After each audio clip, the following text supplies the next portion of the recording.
Assalamualaikum warahmatullahi wabarakatuh.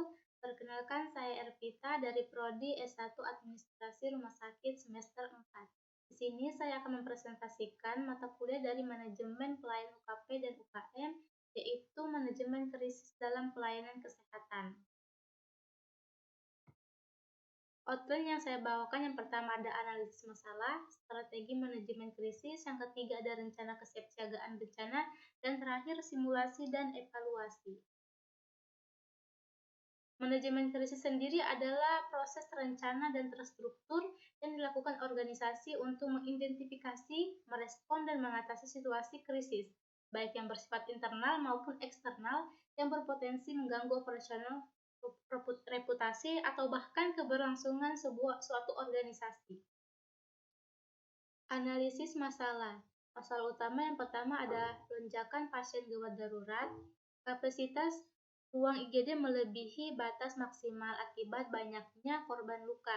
Yang kedua, keterbatasan tenaga medis, sebagian SDM terlambat hadir atau tidak dapat hadir karena terdampak langsung.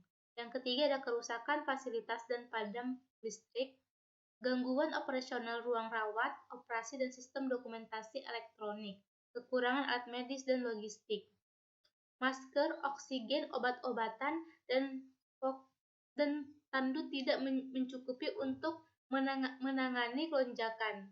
Yang kelima, ada kendala komunikasi dan koordinasi, sulit menjalin komunikasi dengan tim eksternal atau BPD, ambulans, dan lain-lain, dan internal misalnya unit-unit rumah sakit. Yang terakhir ada risiko keselamatan pasien dan tenaga kesehatan, bangunan rawan, suasana panik, dan kondisi kerja tidak stabil atau tidak ideal. Risiko prioritas yang pertama ada keselamatan pasien dan staf medis, yang kedua kapasitas respon rumah sakit, dan terakhir stabilitas sistem komunikasi dan logistik darurat. Strategi manajemen krisis. Langkah-langkah awal yang pertama aktifkan HICS, Hospital Incident Command System, segera setelah gempa. Yang kedua ada triase, cepat dilakukan di luar gedung, zona aman, untuk memprioritaskan penanganan pasien. Yang ketiga, alih fungsi ruang non-medis. Alih fungsi ruang-ruang medis atau aula, musola, dan lain-lain menjadi ruang rawat darurat sementara. Mobilisasi sumber daya cadangan dari rumah sakit, jejaring, dan dinas kesehatan setempat. Koordinasi dengan instansi eksternal seperti BPD, Dinkes, PMI, dan TNI atau Polri untuk evakuasi, pasokan logistik, dan pengamanan. Penggunaan genset darurat untuk suplai listrik ke ruang krusial seperti IGD, ICU, dan ruang operasi. Adapun koordinasi lintas unit atau sektor, koordinator krisis internal, direktur rumah sakit atau pejabat yang ditunjuk memimpin HICS, unit komunikasi mengatur info keluar atau masuk dari rumah sakit, radio, HT, dan satelit. Yang terakhir, kolaborasi lintas sektor seperti BPD menyediakan tanda darurat dan transportasi, TNI atau Polri membantu evakuasi dan pengamanan relawan bantu non-medis. Rencana kesiapsiagaan bencana.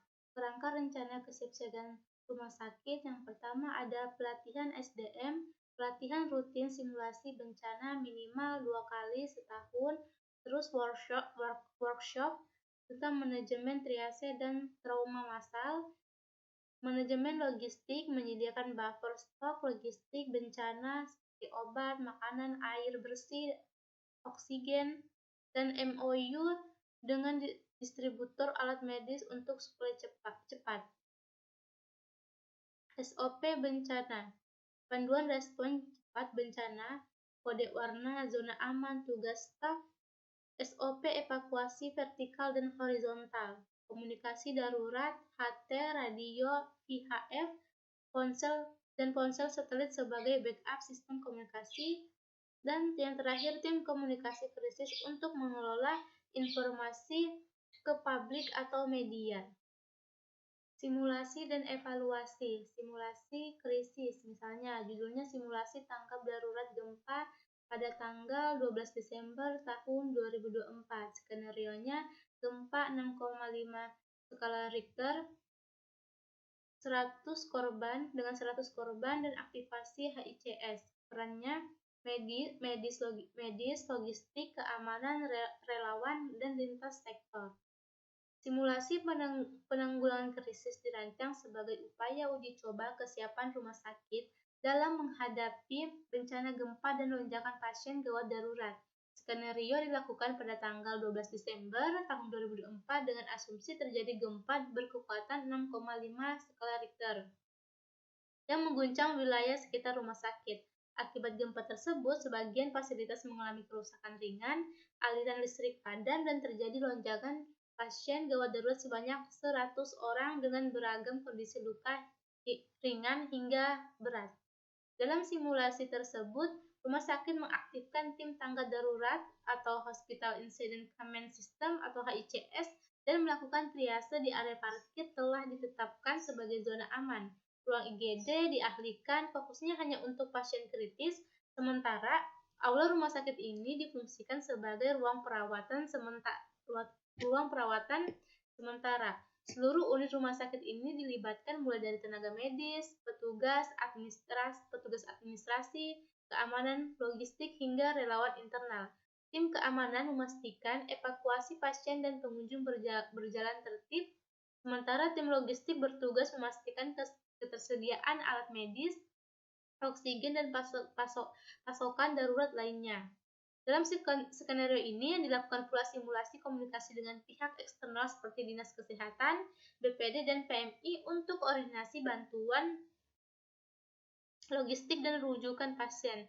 Seluruh peserta mengikuti alur skenario mulai dari pre-response awal, penanganan medis darurat, pengaturan ruang darurat, hingga ke posko krisis. Simulasi ini tidak hanya menguji kecepatan respons, tetapi juga kekompakan, koordinasi lintas unit, dan ketetapan pengambilan keputusan selama situasi kritis.